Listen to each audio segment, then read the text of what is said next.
మళ్ళా 11 నెలలు కాపాడి కనికరించి 11 నెల 30 తారీఖు మనకు సంవత్సరం దగ్గర పడుతూ ఉంది.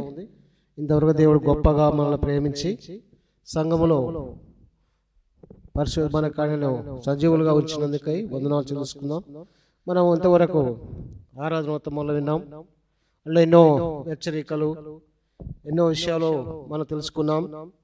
ఇప్పుడు మరి బల్లలో పాల్గొనే విషయంలో కొన్ని మాటలు, కొన్ని దేవుడిచ్చిన తలంపును బట్టి కొన్ని మాటలు చదువుకొని అంటే బడి సూచనలుగా తీసుకొని బల్లలో పాల్గొందాం.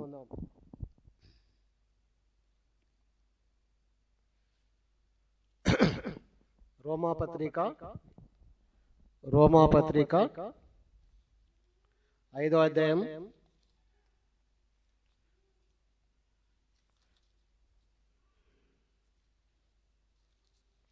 1 నుంచి కొన్ని వచనాలు 8వ వచనం వరకు మార్చి చదువుకుందాం. రోమాపత్రిక 5వ అధ్యాయం 1 నుంచి 8 వచనాల వరకు మార్చి చదువుకుందాం.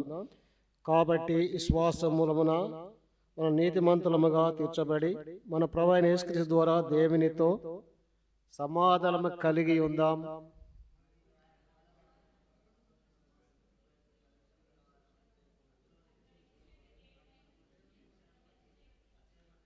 అయితే అంతేకాదు శ్రమ, ఓర్పు పరీక్ష నిరీక్షణను కలుగజేయనని ఎరిగి శ్రమల యందును అతిశయపడుదాము.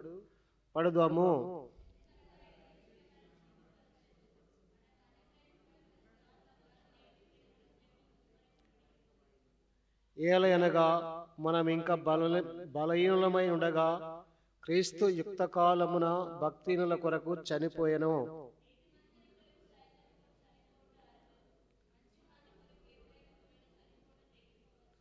అయితే దేవుడు మన ఎడల తన ప్రేమను వెల్లడిపరుచుచున్నాడు.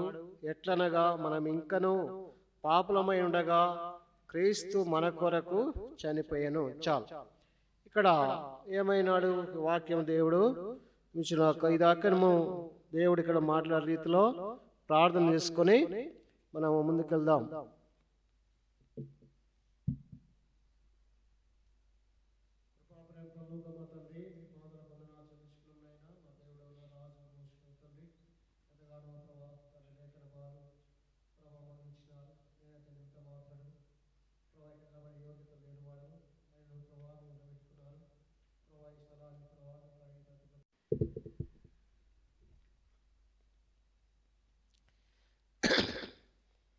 ఇక్కడ మనము చూస్తాం, మైక్ సరిగా వచ్చినా అనిపిస్తలేదా? ఇది మైక్ మంచిది కాదా? ఇది సరిగ్గా వస్తలేదా? అయితే కాబట్టి విశ్వాస వలన మనము నీతిమంతులముగా తీర్చబడి మన ప్రభువైన యేసుక్రీస్తు ద్వారా దేవునితో సమాధానము కలిగి ఉందాం. ఇక్కడ ఒక విషయం మనం చూస్తాము. ఇక్కడ దేవుడు ఇక్కడ 3వ వచనంలో మనం చూస్తే ఇక్కడ ఏమంటున్నాడు? అయితే అంతేకాదు శ్రమ, ఓర్పు పరీక్షను. ఇక్కడ ఏం చేస్తుంది? అయితే అంటే శ్రమ అనేది వస్తుంది. ఓర్పు కూడా అవసరమై ఉంటుంది. మానవునికి శ్రమ వచ్చినప్పుడు ప్రభువైన యేసుక్రీస్తు దేవుడు కూడా ఆయన శ్రమ పొందినాడు. ఎలా శ్రమ పొందినాడు? ఆయన శ్రమను మనం చూసినాం.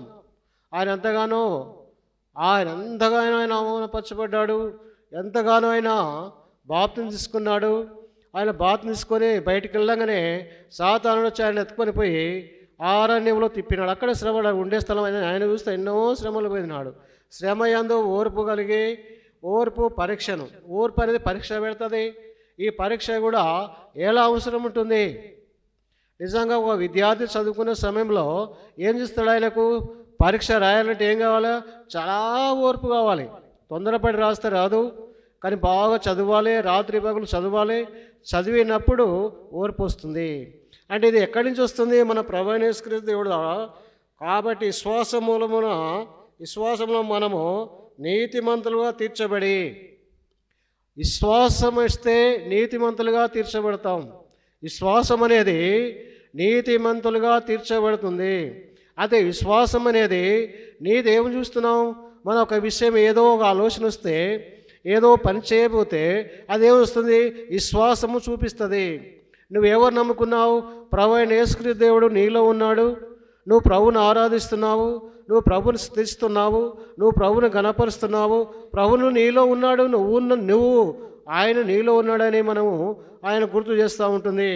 ఆయన గుర్తు చేసి నీతిమంతులుగా తీర్చి మన ప్రభు అయిన యేసుక్రీస్తు ద్వారా దేవునితో సమాధానము కలిగి ఉంది. ఎవరితో కలిగి ఉండాలా? దేవునితో సమాధానము కలిగి ఉండాలి.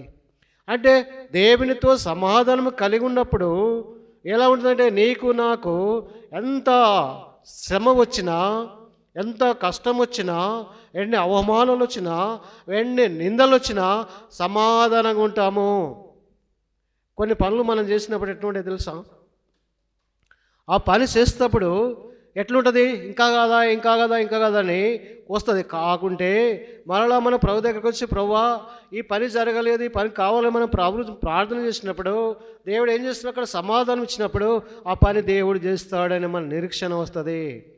ఆయన మరియు 2వ వచనంలో, మరియు ఆయన ద్వారా మన విశ్వాసము వలన ఈ కృపయందు ప్రవేశము గల వారమై అందులో నిలిచి ఉండి దేవుని మహిమని గురించి నిరీక్షణ బట్టి అతిశయపడుచున్నాం. దేవుని మహిమను గురించి అంటే దేవుని మహిమను బట్టి ఆయన నిరీక్షణను బట్టి అతిశయపడుచున్నాం. అంటే దేవుని విషయంలో ఆయన మనకి ఏం చేస్తున్నాడంటే దేవుని మహిమని గురించి ఆ మహిమను చూపిస్తూ ఉన్నాడు, మహిమను కనపరుస్తూ ఉన్నాడు.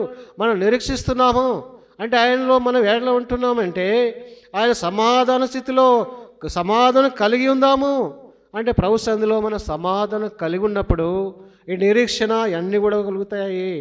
అయితే ఇక్కడ కూడా మనం చూస్తున్నప్పుడు 4వ వచనంలో నిరీక్షణ శ్రమ ఓర్పును 4వ వచనంలో అది చూస్తున్నాము. శ్రమ ఓర్పును, ఓర్పు నిరీక్షణ, పరీక్ష నిరీక్షణను కలిగిన ఎరిగి శ్రమలయందు అసూయపడదుము, ఎందుకని నిరీక్షణ మనను సిగ్గుపరచదు. అంటే ఈ మాటలు కూడా మనం చూస్తూ ఉన్నాం బైబిల్లో. ఈ మాటలు ఏం చేస్తున్నాం? ఎందుకనగా నిరీక్షణ మనలో సిగ్గుపరచు. ఎవరైనా ఏమని అనుకొని మనం దేవుని బిడ్డలుగా ఉంటున్నాము, దేవుని బిడ్డలుగా చూస్తూ ఉన్నాము. ఈ నిరీక్షణ ఏం చేస్తాం? ఎంతమంది దగ్గర ఒక భోజనానికి పోయినాం అనుకోండి, మనం పెళ్లి బంతులో కూర్చున్నాం, అన్నజనుల మధ్యలో పోయినాం, పోయి మన మందులో ఇస్తారంటే పెట్టిరు, భోజనం పెట్టినరు. ఆ భోజనం పెట్టినప్పుడు మనం ఏం చేస్తాము? కళ్ళు మూసుకొని ప్రేయర్ చేసుకొని భోజనం. అక్కడ ఏమైంది? మనకు సిగ్గు అనేది అవసరం ఉండదు. మన దేవుడు మహిమపరచబడుతుండు, మన దేవుడు ఎంతగానో ఆయన హెచ్చింపబడుతుండు. అందరూ మన వైపు చూస్తారు, అందరూ మన వైపు చూస్తారు. అంటే దేవుడికి అక్కడ మనం స్పష్టంగా ప్రకటించకపోయినను, మన నోటితో చెప్పకపోయినను, మనం ప్రార్థన చేసినప్పుడు దేవుడు మహిమపరచబడతా ఉన్నాడు. ఆయన మహిమపరచబడతా ఉన్నాడు. ఎందుకనగా ఈ నిరీక్షణ మనను సిగ్గుపరచదు. కాబట్టి మన అనుగ్రహింపబడిన పరిశుద్ధాత్మ దేవుని ప్రేమ హృదయములో కుమ్మరింపబడి ఉన్నది. దేవుని ప్రేమ ఏడ ఉంది? మన హృదయంలో కుమ్మరింపబడి ఉన్నది. ఈ ప్రేమనే మనల్ని ఎంతగానో నడిపిస్తూ వస్తుంది. ఈ ప్రేమనే ఎండి ఉన్న ప్రేమ ఎంతో గొప్పది. ప్రేమ అనేది అది ఎంత దీర్ఘశాంతంతో చూపించేది. ప్రేమలో మనల్ని అది ఎంతగానో దేవుని ప్రేమ మన హృదయంలో కుమ్మరింపబడి ఉన్నది. ఏలాగా మనం ఇంకనూ బలమై ఉండగా క్రీస్తుక్త కాలమున భక్తినుల కొరకు చనిపోయినాడు. ఎవరి కొరకు చనిపోయినాడయ్యా అంటే దేవుడు భక్తిహీనుల కొరకు. ఆయన ఎందుకు చనిపోయినాడు?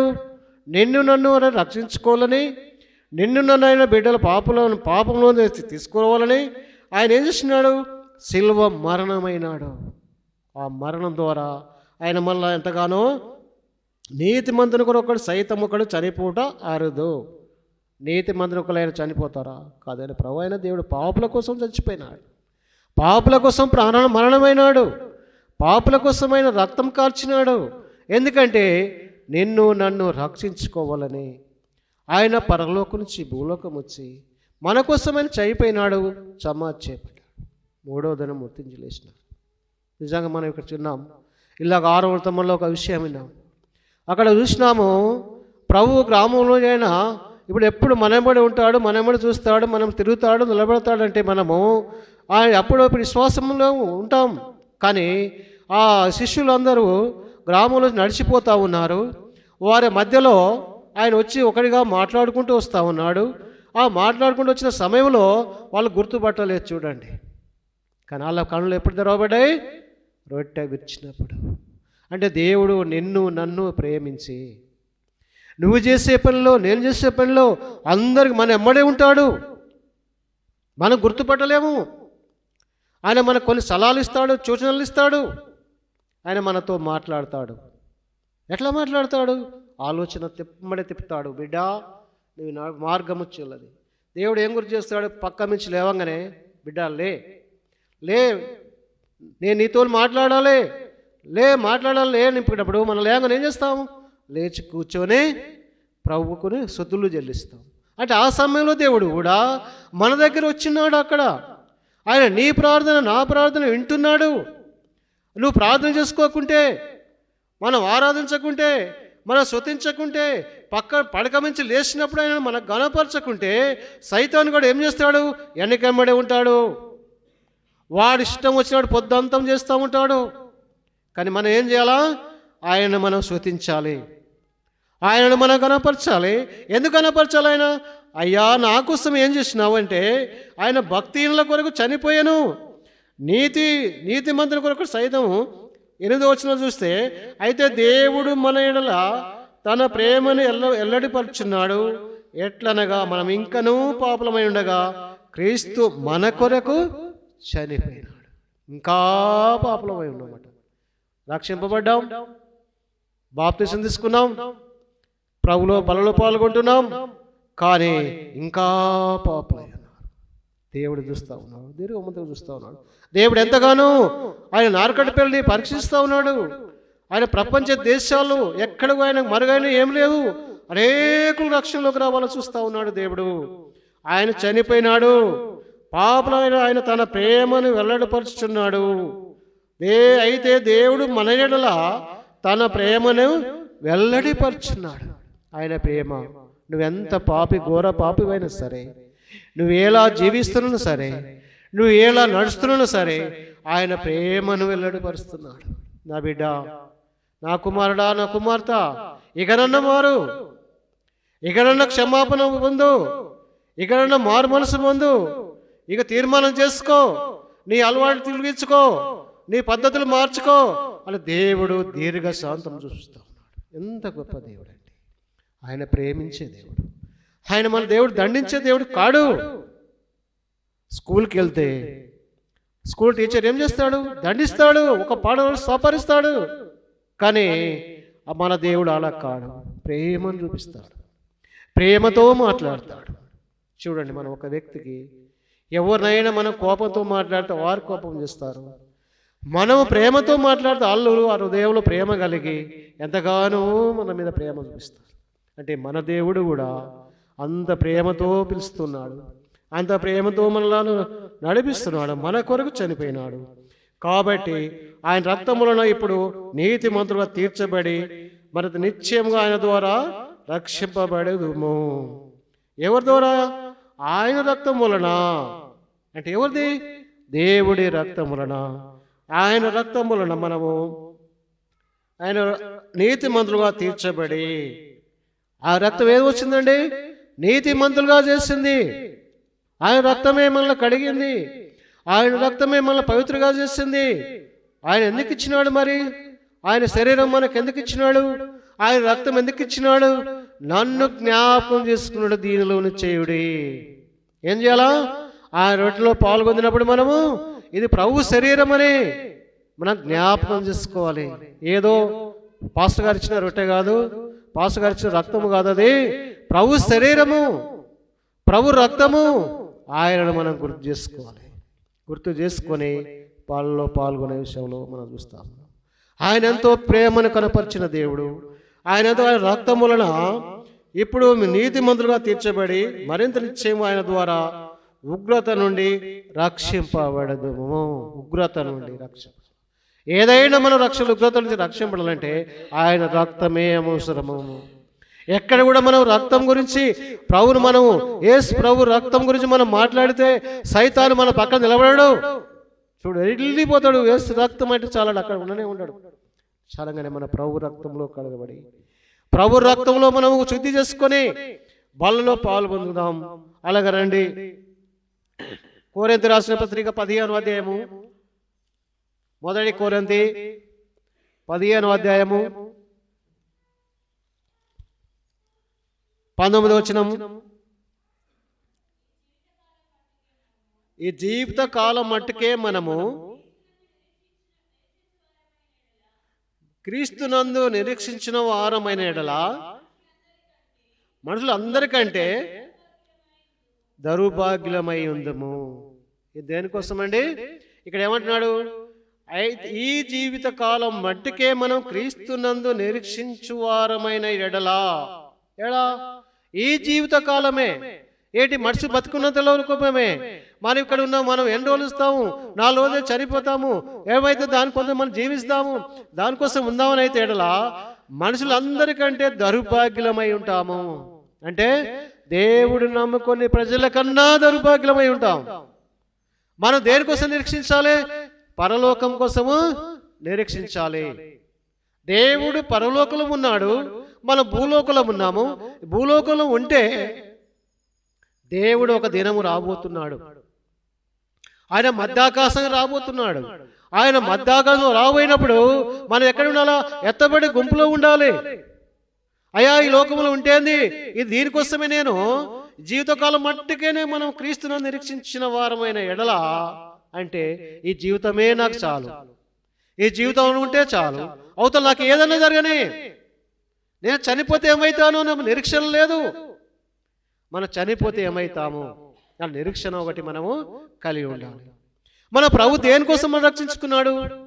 ఈ భూలోకంలో ఉన్నావయ్యా, నువ్వు ఇక్కడ నువ్వు సుఖంగా ఉంటావు, దీనికోసం రక్షించుకున్నాను, నీకు మండలిస్తాను, మెడలిస్తాను, అండిస్తాను, బతుకు కాదు. దేవుడు చెప్పింది ఆయన రాజ్యానికి సిద్ధంగా ఉంటేందుకు, ఆయన బంగారు వీధిలో మనం తిరుగుతందుకు, ఆయన పాదసందులో మనం కూర్చొని ఆయన వాక్యం వింటందుకు ఆయన నిన్ను నన్ను వేరుపరుచుకున్నాడు. కాబట్టి అందరికంటే మనం ఏమైనా దౌర్భాగ్యమై ఉంటున్నాము. అయితే 20వ వచనం చదవము. ఇప్పుడైతే నిద్రించిన వారిలో ప్రథమ ఫలముగా క్రీస్తు మృతుల నుండి లేపబడి ఉన్నాడు. ఎవరు? మన ప్రభువును కూడా సిలువ వేసినారు, ఆయన కూడా సమాధి చేసినారు కదా.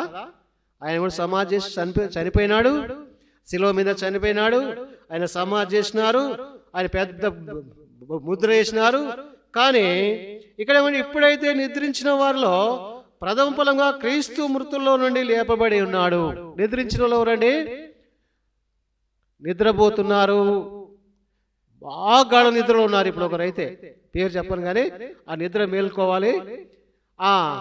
అలాగనే వీళ్ళు ఏం చేస్తున్నారంటే ఇప్పుడే నిద్రించిన వారిలో ప్రథమ ఫలముగా క్రీస్తు మృతుల్లో లేపబడి ఉన్నాడు. నిద్రించిన వారిలో అంటే చనిపోయిన వారిలో అనేకులు మన విశ్వాసులు చనిపోయి ఉంటున్నారు.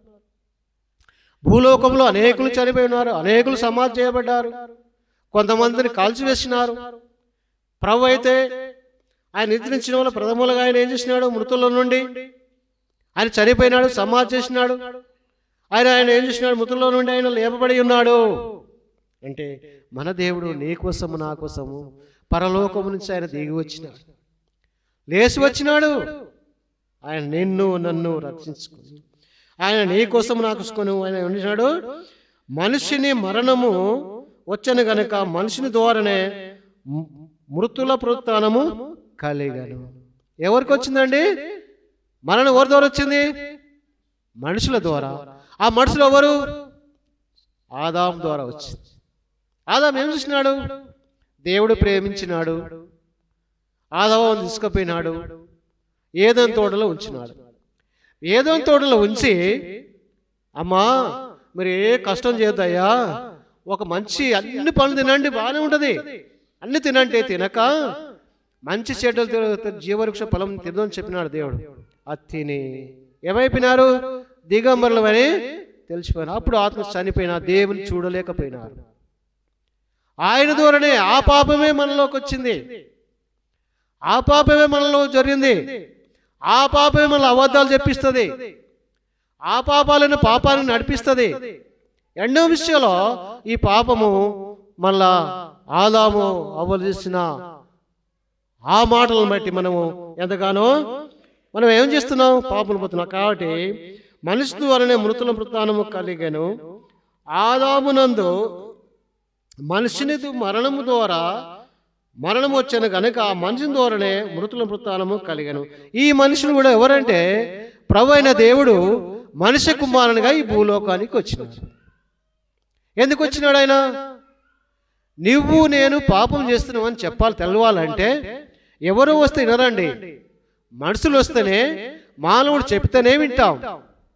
స్వరం వింటే ఆ స్వరం ఏడో పోవాలనుకుంటాం. మానవుడు వచ్చి అయ్యా నువ్వు చేస్తున్నది ఇది, ఒక ఏదైనా ఒక పని చేస్తున్నావు. ఒక ఇంజనీర్ చేస్తే ఆ ఇంజనీర్కి ఏం కావాలా? పక్కన వాళ్ళు ఉండి అసిస్టెంట్ అందిస్తూ ఉండాలి. ఆ ఇంజనీర్ ఏం చేయాలా? ఆ ఎక్కడ బిగించాలో అది ఆడ బిగించాలి,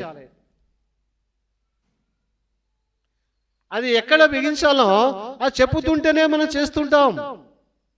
కాబట్టి ఇక్కడ కూడా మన కోసం ప్రభు అయిన దేవుడు ఆయన ఏం చేసినాడు? ఆయన మనలో మనిషి ద్వారానే పునరుత్థానము కలిగాను. అంటే ఆ మనుషుడైన ప్రభు అయిన దేవుడు మానవ స్వరూపంగా ఈ భూమిలోకి వచ్చినాడు.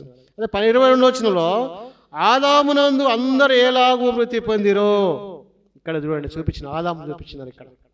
అక్కడ మనం చూసి చెప్పినాము, ఆదాము ద్వారా ఆదామునందు అందరు ఎలాగూ మృతి పొందిరో అలాగూ క్రీస్తును అందరూ బ్రతికింపబడుదురు.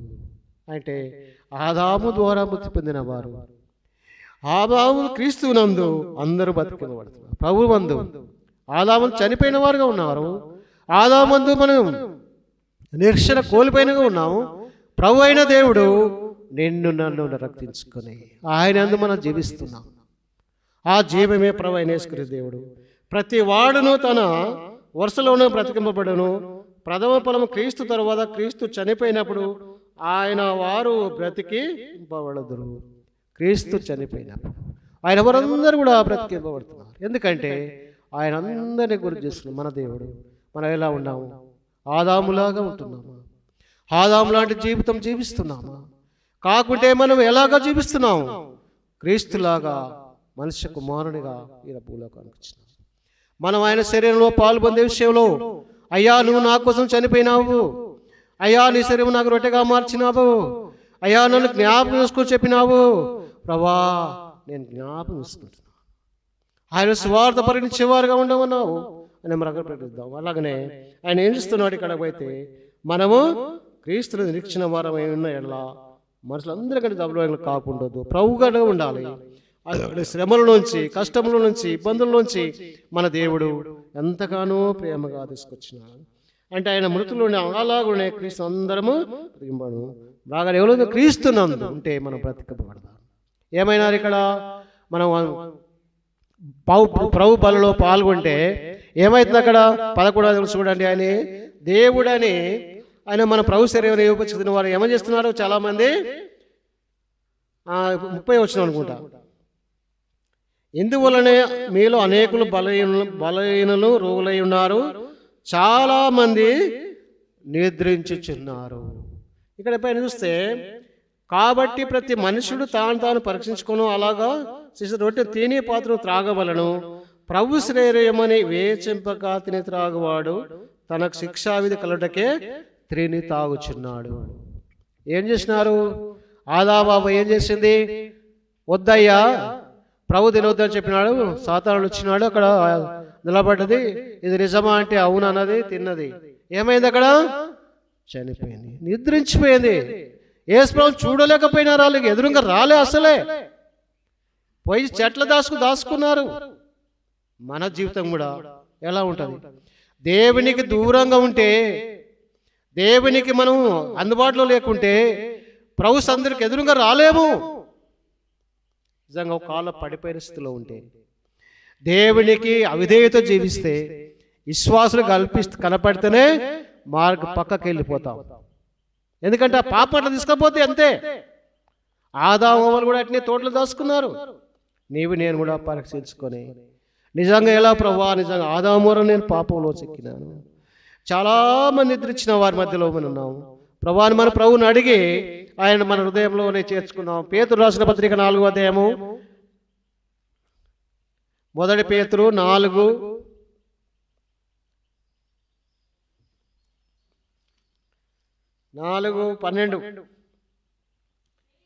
ప్రియులారా, మిమ్మును శోధించుటకు మీకు కలుగుచున్న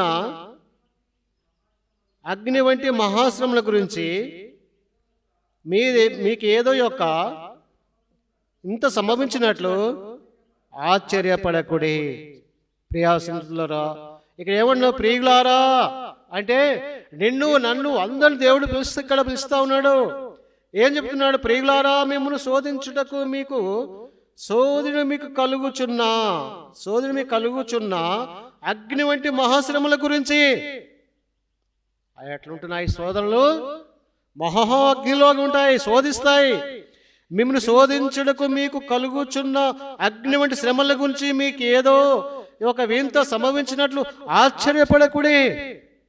వస్తాయి అంతే. ఆ శ్రమలు వస్తాయి, అడల్లాగా వస్తాయి, అడల్లాగా పోతాయి. కాబట్టి మనం ఏం చేయాలా? ఆశ్చర్యపడకుడి, అవి వస్తాయి అంతే. మరి జరగవలసినవి జరుగుతుంది. కానీ ఏమన్నాడు ఇక్కడ ప్రభు? ఏం చెప్పినాడు ఉదయకాలం మనం ఆరాధనలో? అయ్యా వీడి గుడ్డి పెట్టినవారా, వీని తండ్రి వీళ్ళ పాపం చేసిన వాడే, వీడి కాదు, వీడిని కన్నవారి కాదు, దేవుని క్రియలు ప్రత్యక్షపరచడం వీడి గుడ్డివాడిగా పెట్టినాడు. అంటే మనకు శ్రమలు వస్తున్నాయంటే మనకు వస్తున్నాయి, మనకి ఏది కూడా అక్కడ ఆశ్చర్యపడద్దు, వస్తాయి అంతే. కానీ దేవుని సంధిలో మనము బలంగా ఉన్నాం. అది వచ్చినప్పుడే మనం తట్టుకుంటాము. అది వచ్చినప్పుడు మన సాక్ష్యం బలపడుతుంది. ఆ శ్రమలు కష్టాలు వచ్చినప్పుడే మన సాక్ష్యం అంతా ప్రకటించబడుతుంది. ఎప్పుడు కూడా నర్వస్గా ఫీల్ కావద్దు. దేవుడు ఆయన ఎంత గొప్ప దేవుడు అంటే ఆయనకే శ్రమలు వచ్చినాయి. మనం ఏపాటి వారం అండి? ఆయనకే వచ్చినాయి కదా. నువ్వు దేవుడు అయితే ఈ రాళ్ళు రొట్టెగా తీసుకొని మార్చుకొని తిను అన్నాడు వాడు, తీసుకుపోయి రాళ్ళం పట్టుకొని. అంటే ఎవరు కూడా దేవుడు ఏమన్నాడు? రాళ్ళ వాళ్ళం కావద్దు కానీ దేవుని వాడు వచ్చి ప్రతి మాట ద్వారా జీవిస్తాను అంటే మన దేవుని మాట ద్వారా జీవించగలుగుతాము. శ్రమ గురించి మనము దాని ఏం వైపే చూడొద్దు. కానీ ప్రభు సంధిలో మనం ఎండ ఆశ్చర్యపడకూడదు. కానీ క్రీస్తు మహిమపరచబడు, చదవండి 20. క్రీస్తు మహిమపరచబడినప్పుడు, బయలుపరచబడినప్పుడు మీరు మహానందముతో సంతోషించు నిమిత్తము క్రీస్తు శ్రమలలో మీరు పాలువారనంతగా సంతోషించుడి. క్రీస్తు మహిమ బయలుపరచబడినప్పుడు అంటే ఆయన మహిమ బయలుపరచబడినప్పుడు, క్రీస్తు మహిమ ఎప్పుడు బయలుపరచబడుతుంది? శ్రమలు వచ్చినప్పుడే. చూడండి, మన బట్టలు ఎలా ఉంటాయి? ఉతికితేనే కదా తెల్లగా అయ్యేది కదా. అట్లాగనే మన దేవుడు మనకు శ్రమలు వస్తేనే ఆయన బయలుపరచబడతాయి. అనేకులు ఇక్కడ ఆయన మీ క్రీస్తు మహిమ బయలుపరచబడినప్పుడు మీరు మహానందముతో సంతోషించు నిమిత్తము. అది ఎట్లా? ఎవ్వరు కూడా శ్రమలు సంతోషించబడం కదా. అంటే ప్రభులో సంతోషపెడతాము, చూడొచ్చు, ముఖం పెట్టుకోవచ్చు. కానీ సంతోషించు నిమిత్తము క్రీస్తు శ్రమలో మీరు పాలువారై ఉన్నంతగా సంతోషించుడే. నిజంగా శ్రమలంటే ఎవరు కూడా సంతోషపడరు. కానీ క్రీస్తులో మనం పాలువారై ఉన్నాం అంటే ఆయన బిడ్డలుగా ఉన్నాం, ఆయన కుమార్తెలుగా ఉన్నాం, ఆయన కుమారులుగా ఉన్నాం. కాబట్టి ఏమైనా పాలువారమై ఉన్నాం. ఇప్పుడు మనం సంతోషపడాలా. ఇక్కడ చేర్చబడ్డ బిడ్డలు అందరూ కూడా ఎవరు? మనము క్రీస్తులో పాలువారము, ప్రభు సంఘములో ఆయన బిడ్డల కుటుంబంలో పాలువారము. ఆయన మన తండ్రి, ఆయన మన కుమారులం. అంటే మనం ఎట్లా ఉన్నాం? సంతోషం ఉన్నాం. ఎక్కడ కూడా ఇలాంటి సంతోషం కనిపించదు. ఒక వారం రోజులు, ఒక 40 రోజులు సంతోషంగా అనిపిస్తుంది. మనం తాళ చూసినాను, ఒక గవర్నమెంట్ ఎంప్లాయీ ఏదో ఆయన చూసింది వేసుకొని పోయినాడు. పోతే ఆ గవర్నమెంట్ రూల్ ప్రకారంగా ఆయన ఇట్లా రాకూడదు అన్నారు. అంటే ఆయన రాకూడదని పోతే వీళ్ళందరూ పోయినారు, భక్తులు పోయినారు. పోయి నోటికొచ్చి మాటలు వేసి కొడుతుర్రు, గుంజేస్తుర్రు, ఎగురుతుర్రు, ఆయన ఒక లేపుతుర్రు, తొక్కుతుర్రు. అంటే ఆ భక్తి ఎలాంటి ఉంది? ఆ శ్రమకు ఓర్చుకున్న స్థితిలో లేరు. మన దేవుడైతే ఎలాంటి వాడు? ఆయన ఎంతో ప్రేమమూర్తి, ఆయన కరుణామూర్తి, ఆయన మా తండ్రిగా ఉన్నాడు. ఆయన ఎవరిని కూడా ద్వేషించలే. ఆయన సిలువ వేస్తుంటే కూడా ఆయన ఒక్కరిని కూడా అవమానపరచలే. అంతే చూస్తూ ఉంచిపోయినాడు. ఎంత గొప్ప దేవుడు అండి. మన శ్రమలో మనం ఏం చేయాలని? శ్రమలు క్రీస్తు మహిమతో, క్రీస్తు శ్రమలు పాలువారై ఉన్న సంతోషించుడు. క్రీస్తు నామము నిమిత్తము, చదవండి అమ్మకరు. క్రీస్తు నామము నిమిత్తము మీరు నిందపాలైనలా మహిమా స్వరూపైన ఆత్మ, అనగా దేవుని ఆత్మ మీ మీద నిల్చున్నాడు కనుక మీరు ధన్యులు. ఇక్కడ చూడండి ఎలా వచ్చిందండి. మన దేవుడు ఎంత గొప్పవాడు కదా. ఎలాగా మనం సంతోషిస్తే క్రీస్తు నామము నిమిత్తము మీరు నిందపాలైనలా, ఇక్కడ క్రీస్తు నామము నిందపాలై అంటారు. ఎంతో వాళ్ళ క్రీస్తు బిడ్డలుగానయ్యా ఎమ్మడే అంటారు మనలా. మీరు బైబిల్ చదువుతారు కదా, మీరు ప్రార్థన చేస్తారు కదా, మీరు చేయొచ్చా? చూడండి, ఒకాల దేనికోసమైనా దేవుని సువార్త నిమిత్తమై, దేవుని ప్రార్థించే నిమిత్తమై, దేవుని ప్రకటించే నిమిత్తమై, దేవుని ఎల్లడిపరిచే నిమిత్తమై ఎక్కడైనా మనం నిందించబడితే అదే దేవుని క్రీస్తు నిమిత్తము నిందపాల మహిమా స్వరూపైన ఆత్మ అనగా ఏముంది? అలాంటిదట మహిమా స్వరూపమైన ఆత్మ అనగా దేవుని ఆత్మ. ఈ ఆత్మ ఎలా ఉంటుందండి? మనకు కనిపించదు, మన మహిమ స్వరూపముగా కనిపిస్తుంది. అక్కడ ఉంటుంది, మన దగ్గర ఉంటుంది, నడుస్తుంటుంది, అది మన దగ్గర ఉంటుంది. అది ఆత్మ అక్కడ వాళ్ళతో సంచరిస్తుంటుంది. మన పక్క ఉన్న వాళ్ళ కూడా వాళ్ళతో మాట్లాడుతుంటుంది. మనలో కానీ మనం మీదకి ఏదో తేయబోతే అది వాళ్ళ దగ్గర ఉంటుంది. కాబట్టి దేవుడు మన స్వరూపంగా మన దగ్గరకు వచ్చి అక్కడ నిలబెడతాడు. ఆ సమయంలో మన కష్ట సమయంలో ఉన్నప్పుడు ఎవరినో తీసుకొస్తాడు దేవుడు. బిడ్డ నువ్వు పలానా దగ్గరికి పో, పలానా దగ్గరికి పోతే వాళ్ళు నేను ఆయనకి చెప్పినా వాళ్ళు నీ మాట వింటారు, వాళ్ళ దగ్గరికి పో, వాళ్ళు నీకు వస్తారు, వాళ్ళు నీకు సాయం చేస్తారు, వాళ్ళ దగ్గరికి పో దేవుడు చెప్తాడు. ఆ సమయంలో మనం వాళ్ళ దగ్గరికి పోయటం ద్వారే మనం పోయిన కూడా అక్కడ కూడా పోయిన పని నిర్లక్ష్యం అర్థం కాదు. ఆ మనిషే వచ్చి మనకు సాయం చేస్తాడు. ఎందుకంటే దేవుడు ముందుగా పంపిస్తాడు కాబట్టి, ఆయనతో మాట్లాడతాడు కాబట్టి, ఆయన మనం పిలుస్తాం కాబట్టి, ఆయన నీకు నాకు సాయం చేసే దేవుడు, ఆయనతో నీకు సాయం, ఆయన ఆత్మ స్వరూపుడు. ఆయన ఆ స్వరూపంలో ఉన్నవాడు నీకు నాకు ఎంత గొప్ప కార్యం చేస్తూ వస్తాడంటే మనం ఆయనని ఉంచి ఆత్మ ఆయన విన్నాడు. ఆత్మస్వరూప ఆత్మ మీ మీద నిలుచున్నాడు గనుక మీరు ధన్యులు. ఆత్మ ఎవరి మీద? నీ మీద, నా మీద ఆయన ఆత్మ ఉంటుంది.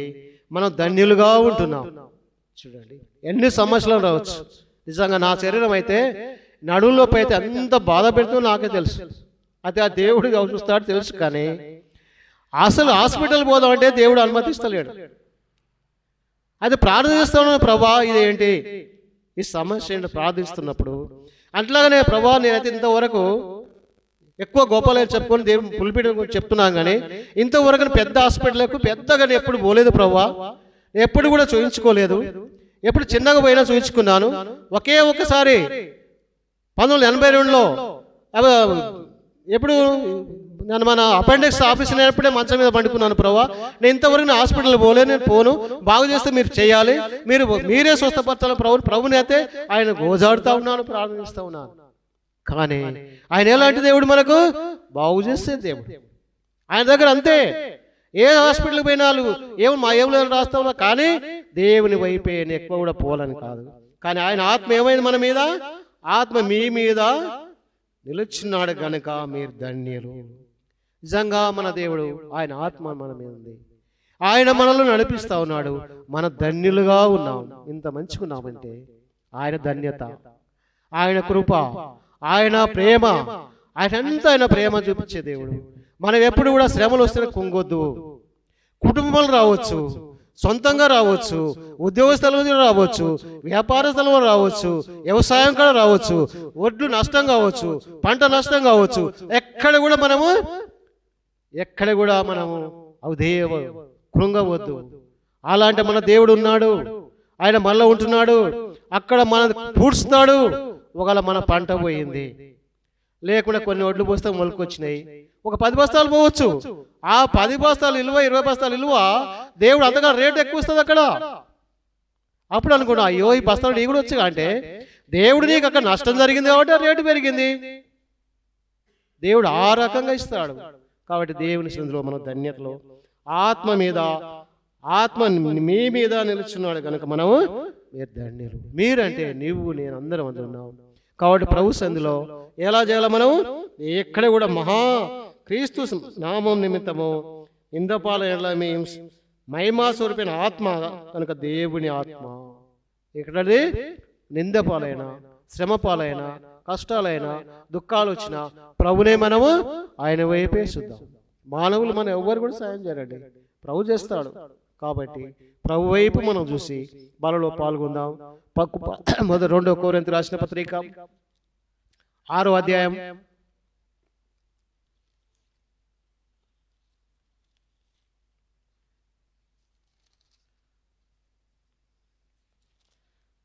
6 మొదటి నుంచి చదవండి. కాగా మేము ఆయన తోడి పనివారమై మీరు పొందిన దేవుని కృపను వ్యర్థము చేసుకొనవద్దని మిమ్మల్ని ఏడుకొనుచున్నాను. అనుకూల సమయమందు మీ మొర ఆలకించుతిని, రక్షణ దినమందు నిన్ను ఆదుకొంటిని. ఆయన చెప్తున్నాడు కదా, ఇదిగో ఇప్పుడే మిక్కిలి అనుకూలమైన సమయము, ఇదే రక్షణ దినము. చాలమ్మ, ఇక్కడ ఏమైంది? అక్కడ శ్రమలు ఉన్నాము, కష్టంలో ఉన్నాము. ఇక్కడ ఏమంటున్నాడు? కాగా మేము ఆయన తోడి పనివారమై మీరు పొందిన దేవుని కృపను వ్యర్థం చేసుకుని వదిలి మిమ్మను వేడుకొనుచున్నాను. అంటే దేవుని బిడ్డలుగా మన కోసం ఎంతమంది ప్రార్థన చేస్తున్నారంటే, మన కోసం ఎంతో మంది శ్రమ పడుతున్నారు, మన కోసం సేవ చేసేవాళ్ళు, ప్రార్థన చేసేవారు ఉన్నారు. 24 hours ప్రార్థన చేస్తున్నారు మన కోసం. వాళ్ళు నీళ్లు ఉండవు, ఆహారం ఉండదు, ఎలాంటి అడవుల ప్రాంతంలో నడుచుకుంటూ పోయి సేవ చేసేవారు ఉన్నారు, చెట్లలో పోతూ సేవ చేసే ఉన్నారు, పావులు లెక్క చేయకుండా పోయి సేవ చేసేవారు ఉన్నారు. ఎవరి కోసం అండి? ఈ భూలోకంలో మనం జీవిస్తున్నాం కాబట్టి ఏ ఒక్క నశించిపోవడం వాళ్ళు ఇష్టం లేక ప్రతి వారి కోసం వాళ్ళు ప్రార్థన చేస్తూ ఉన్నారు. ఇప్పుడు కూడా మనం చేస్తూనే ఉండొచ్చు, ఇప్పుడు కూడా ప్రార్థన చేసే వాళ్ళు ఉంటారు. నేను నమ్ముతాను, ఎప్పుడైనా ప్రభా నేనున్నంటే నా కోసం ఎవరో భక్తులు, విశ్వాసులు, బిడ్డలు నా కోసం ప్రార్థన చేస్తున్నారు, నేను కూడా ఎక్కిపిస్తాను, నాకు అది మీరు సాయం చేస్తున్నారు, ప్రభాని కూడా పోతాను, నా ప్రార్థన గొప్ప అని చెప్పుకోను. వారి ప్రార్థనే మనల్ని దేవుడు నడిపిస్తాడు. ఇక్కడైతే మేము ఆయన తోడి పనివారమై మీరు పొందిన దేవుని కృపను వ్యర్థం చేసుకుని వదిలి మిమ్మను వేడుకొనుచున్నాను. దేవుడు ఏం చేసినాడు? మనకు కృపనిచ్చినాడు. ఆ కృపని మనం ఎప్పుడు కూడా వ్యర్థం చేసుకోవద్దు. అనుకూల సమయమందు మీ మొర ఆలకించి తిని. ఇక్కడ అనుకూల సమయం ఎప్పుడు అనండి? మనం ఎప్పుడు ఆయన దగ్గరికి వచ్చినా ఆ సమయంలో మన మొర దేవుడు ఆలకించే దేవుడు ఉంటాడు. పొద్దుగాల 5 గంటలకు లేస్తే ఆ సమయం ఎలా ఉంటుందో తెలుసా? ఒకవేళ 3 గంటల దేవుడు లేపినా అనుకో, లేపుతున్నాడు అప్పుడప్పుడు 3 గంటలు లేపితే అప్పుడు లేచి లైట్ వేసుకొని బైబిల్ చదువుకొని మోకరిస్తే ఆ సమయం అంటే 10 మంది మనం కలుసుకొని మాట్లాడినట్టుగా ఉంటుంది. ఆ మాటలు దేవుడి దగ్గరికి వెళ్తూ ఉంటాయి. మనకు సంతోషం, ఆనందం కుమ్మరిస్తుంటాడు దేవుడు. అంటే ఆయన మన ఆలకించే దేవుడు. అనుకూల సమయము మందు నీ మొర ఆలకించి తిని, రక్షణ మందు నిన్ను ఆదుకుంటేనే. రక్షణ దినము ఎవరైతే మనం ఎప్పుడైతే దేవుని తీర్మానం చేసుకున్నామో ఆ దినమే దేవుడు ఆదుకున్నాడు. నేను ప్రభుని దాదాపుగా 81లో ప్రభుని తెలుసుకున్నాను. 81 జూన్ మాసంలో ప్రభుని తెలుసుకున్నా అంతే. తెలుసుకొని ప్రభు దగ్గరికి వస్తున్నాను, పోతున్నాను, అరుస్తున్నాను. కానీ 84, 85 అక్టోబర్ 14 వరకు నేను రక్షణ తీర్మానం లేదు. అక్టోబర్ 14 నాడు నా పెద్ద బిడ్డ పుట్టినరోజు. అక్టోబర్ 14 అంటే 86, 84, 85, దాదాపు 85 ఉంటుంది. 85 అక్టోబర్, 85 అక్టోబర్లో 85, 86 అక్టోబర్ ఉంటుంది దాదాపు. నేను క్లియర్గా చెప్పలేను, కానీ అది పోతనేపల్లిలో నా బిడ్డ అప్పటికి పుట్టింది. పుట్టినరోజు పేరు పెట్టాలి. ఆ రోజు మాకు నార్కలపల్లి సంఘం లేదు. నల్గొండ ఐజాక్ అంకుల్ సంఘం, అక్కడ మా పిన్ని రక్షణ ఉంది కాబట్టి ఆమె నాకు రక్షణ నడిపించింది. ప్రేయర్ పెట్టాలి మా అమ్మ అంటే, సరే అయ్యా మన సంఘం పిలుస్తామని చెప్పింది. సాయంత్రం మా మీటింగ్ కూడా పొద్దుగాల కాదు, సాయంత్రం వచ్చి నల్గొండ నుంచి ఓ మైక్ తీసుకొని, ఓ బ్యాటరీ తీసుకొని అక్కడ ఊళ్ళో సువార్త చేసి మీటింగ్, సాయంత్రం మీటింగ్. నేను ఆ రోజు ఏం చేసినాను, వాళ్ళందరికీ నేను వంట మనిషిగా ఉంది కాబట్టి వంట చేసుకుంటూ ఉండి, సాయంత్రం సమయకాలంలో ఇక నుంచి నేను ప్రభువా నా బిడ్డ పాపాలు క్షమించయ్యా, నా పాపములు కడిగయ్యా, నా అలవాట్లన్నీ నేను తీసేసుకున్నానే, పాప క్షమాపణ ఆ దినము పొందినాను అంటే మన ఇక్కడ అట్లే ఎప్పుడు చూసినాడు ఆయన? 1986లో దాసుని ఆయన చూసినాడు. 85, 86లో ఉంటుంది, డైరీలో ఉంది. కానీ ఆ సమయంలో నన్ను ఏమనుకున్నాడు ఆయన? రక్షణ దినము నిన్ను ఆదుకుంటేనే. ఎవరైనా నువ్వు నేను ఎప్పుడు రక్షింపబడ్డామో ఆ దినమే దేవుడు ఆదుకున్నాడు. నన్ను విడిచిపెట్టి ఉండేమో అనుకుంటాము, ఆయన విడిచిపెట్టలే, ఆయన ఆదుకున్నాడు, ఆయన నడిపిస్తాడు.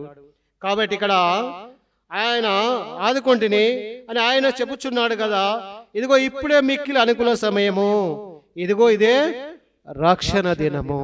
ఎవరైనా ఉంటే, ఇంకా మనం రక్షణ లేకుంటే, ఇంకా మనం రక్షణలో తీర్మానం చేసుకోకుంటే ఏం చేయాలి? ఇదే అనుకూల సమయము.